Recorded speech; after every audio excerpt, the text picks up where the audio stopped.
निलंबित तहसीलदार सूर्यकांत येवले याचा भूतकाळ देखील तसाच काळा असल्याचं ट्विट जे आहे ते आता माहिती अधिकार कार्यकर्ते विजय कुंभार यांनी केलेलं आहे। नक्की या ट्विटचा काय अर्थ घ्यायचा हे त्यांच्याकडून जाणून घेणार आहोत। आपल्यासोबत माहिती अधिकार कार्यकर्ते विजय कुंभार आहेत। सर, एक ट्विट केले तुम्ही, सगळा भूतकाळ जो आहे तो सूर्यकांत येवलेचा त्यामध्ये तुम्ही टाकलेला, नक्की काय म्हणायचं तुम्हाला? हे पहा, राज्य शासनाने स्वतः केलेल्या FIR मध्ये असं म्हटलेलं आहे की आमचा जो अधिकारी तहसीलदार सूर्यकांत येवले या येवलेला सरकारी जमिनींचा अपहार करून त्या खाजगी लोकांच्या घशात घालण्याची सवय आहे आणि हे खरं असणारे पुरावे आता पुढे येत आहेत। या येवलेची जी नोकरीची सुरुवात आहे ती 2001 साली त्यांनी कर्णबधीर गटातून ते पास झाले असं म्हणतायत। 2001चा MPSC घोटाळा प्रचंड गाजला होता, त्याच्यामध्ये काही लोकांना अटकही झाली होती। पण ठीक आहे, येवलेंच्या बाबतीत आता निदान कर्णबधीर आहेत असं ते वाटत नाही, आता बाकीचा शोध नंतर घेऊ। परंतु नोकरीला हे लागले नागपूर विभागामध्ये। नागपूर विभागातली त्यांची कारकीर्दसुद्धा अत्यंत वादग्रस्त ठरली। जिथं जिथं गेले तिथे त्यांनी घोटाळे केले। अगदी चंद्रपूर जिल्ह्यामध्ये ते कोतवाल भरती प्रकरणामध्ये यांनी 2.5 5 लाख रुपये घेतल्याचं निष्पन्न झालं। तिथे त्यांना सस्पेंड करण्यात आलं।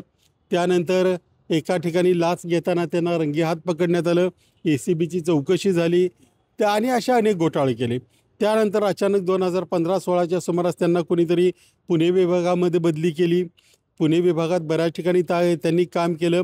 इंदापूरला त्यांनी काम करत असताना 30-35 जमिनीच्या घोटाळ्यांच्या बाबतीत त्यांनी गडबड केल्याचे आरोप आहेत।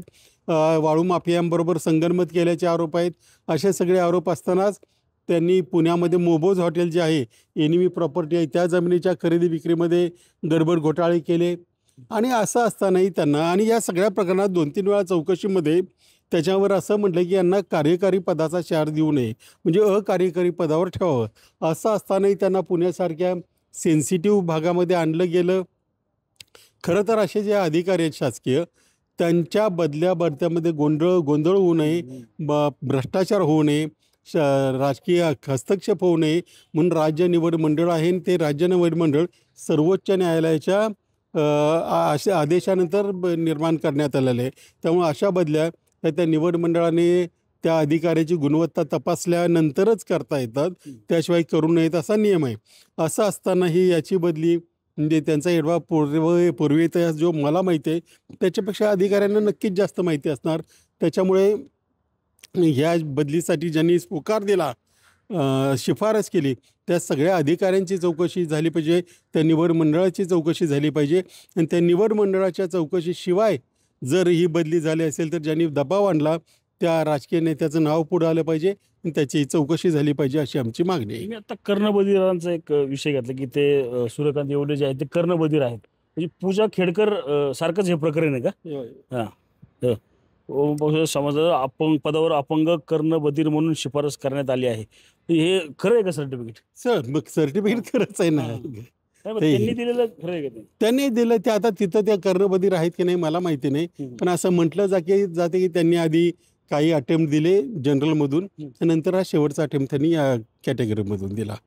त्याच्यामुळे हे जर पुढं आलं तर हे प्रकरण पुन्हा पूजा खेडकर प्रकरणासारखं महाराष्ट्रातलं प्रकरण ठरेल। नक्कीच आपण पाहिलं तर सूर्यकांत येवले यांची निवड ज्या पदाधिकाऱ्यांनी केली, ज्या राजकीय व्यक्तींनी केली किंवा ज्या निवड मंडळ होतं त्यांनी केली, त्यांची चौकशी करावी अशी मागणी जी आहे ते आता सामाजिक कार्यकर्ते विजय कुंभार जे आहेत त्यांनी या ठिकाणी केलेले आपल्याला एकूण पाहायला मिळत आहे। रणजित जाधव, TV9 मराठी, पिंपरी चिंचवड।